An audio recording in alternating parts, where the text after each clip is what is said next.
Major life update. Oh! I have quit my job after 11 and a half years working as a pharmaceutical sales rep.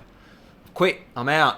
And I'm going to be doing a job that pays me less and I have to work more hours. This video is going to tell you how I got to pharmaceutical sales in the first place, where I'm going to, and why I came to that decision. Hopefully it might help you if you're thinking about changing jobs, quitting a job, or got a bit of a life change in your mind at the moment. So why would I do that? The past 11 and a half years has been pretty good. I've only worked for one company. They've been great people, great products, well organized. So nothing wrong with the company or the job. Probably only work about 4 hours a day and it's really easy. I know what I'm doing. I know all my customers. It's super simple. I get to ride my bike, go swimming. Have a look at my video from last week of actually what goes on when I'm in country for a week. And I don't know whether I'm making the right decision or not, but here's why I'm doing it. Let me wind back. Who am I? I'm Hunty, I'm 51, I've got two boys, 18 and 15, a beautiful wife, and an amazing chocolate Labrador called Georgie, the 3-year-old. He's a cracker. So how did I get to pharmaceutical sales in the first place? So I'm going to try and get you from age 5 to 40, that's when I started pharmaceutical sales, in a couple of minutes. Well, I didn't as a 6 or a 7-year-old say, when I grow up, I want to be a pharmaceutical sales rep.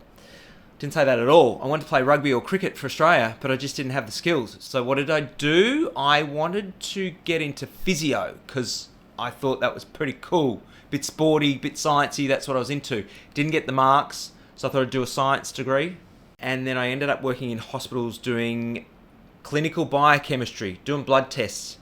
And within about 6 months of starting that job after 4 years of study, I was absolutely bored and went, I cannot do this for a lifetime. So I left that and I moved to Sydney and I worked as a demolition labourer. Got on the end of a jackhammer.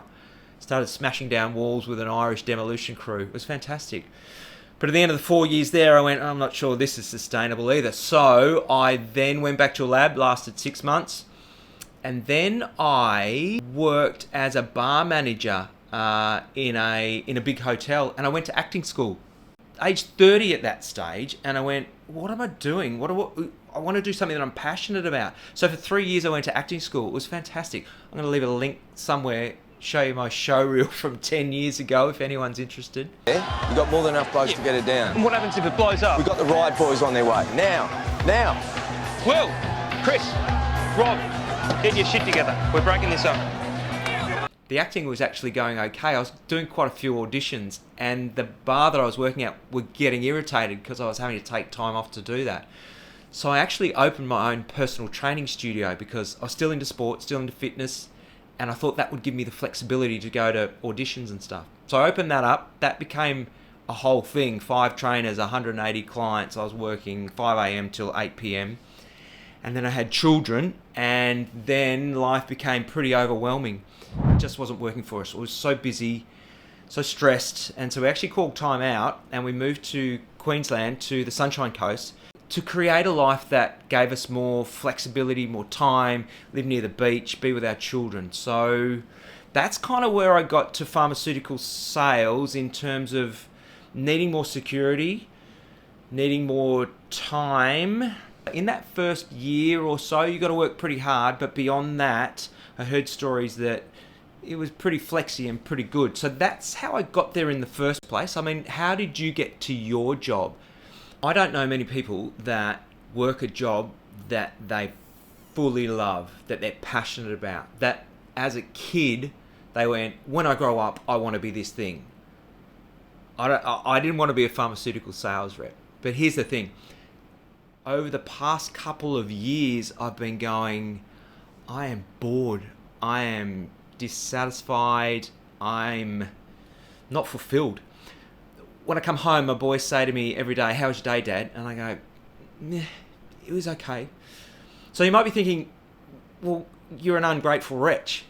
And I oscillate between the two. I go, well, maybe I should just be grateful for what it is and just feel blessed that I've got this opportunity to spend time with my family, do lots of exercise, and get paid really well for it. But I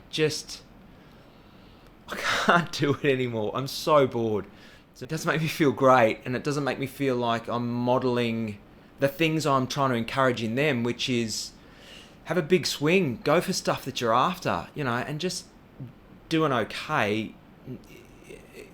It doesn't work for me anymore. I thrive on growth, and I'm not growing in any areas in my life. I know that sounds all, I love to grow, but but it's the actual truth. The other thing that Pharma sales gave me was time to pursue my other passion, which is fitness. And so I became really good at triathlon. I got myself to the Ironman World Championships in Hawaii. I recently represented Australia in another World Championships. So that was fun. I got really good at that. And that was an area that I could grow and challenge myself when work wasn't, when work was just meh. When I came third in an Ironman in Malaysia a couple of years ago out of 100 people, I kind of went, meh. Do you know what I mean? So that's the thing for me. If I'm going, well, then what's the point? So Fee and I actually want to take an early retirement. We want to go and explore the world and do it before we get too old. And that's about 4 or 5 years away. And the thought of just rolling along, doing the same stuff for the next 4 or 5 years, I just can't do it. And that's the reason for the change, is I need to challenge myself. I just need to be engaged in life again. I just feel like I'm just going through the motions with my exercise, going through the motions with work. So what am I going to? I'm not talking to doctors about pills and puffers anymore. I'm going to talk to surgeons about titanium plates and screws. Show a little bit of a video here. Look away if you're a bit squeamish. This is the kind of stuff I'm going to be doing. Talking to orthopedic surgeons about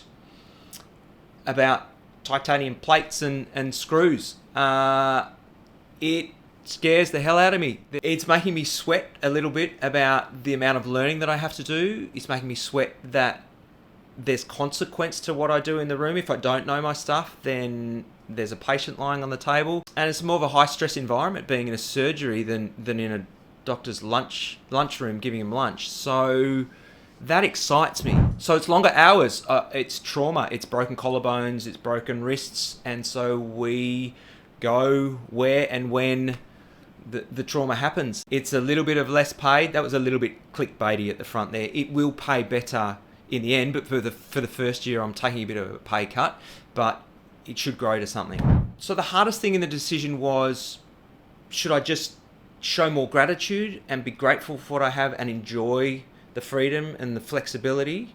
Or do I really want to go and make myself sweat, have to learn, be a beginner again, be stressed, have long hours? But I want that challenge. And that's what I realize is important to me in my life, is growth.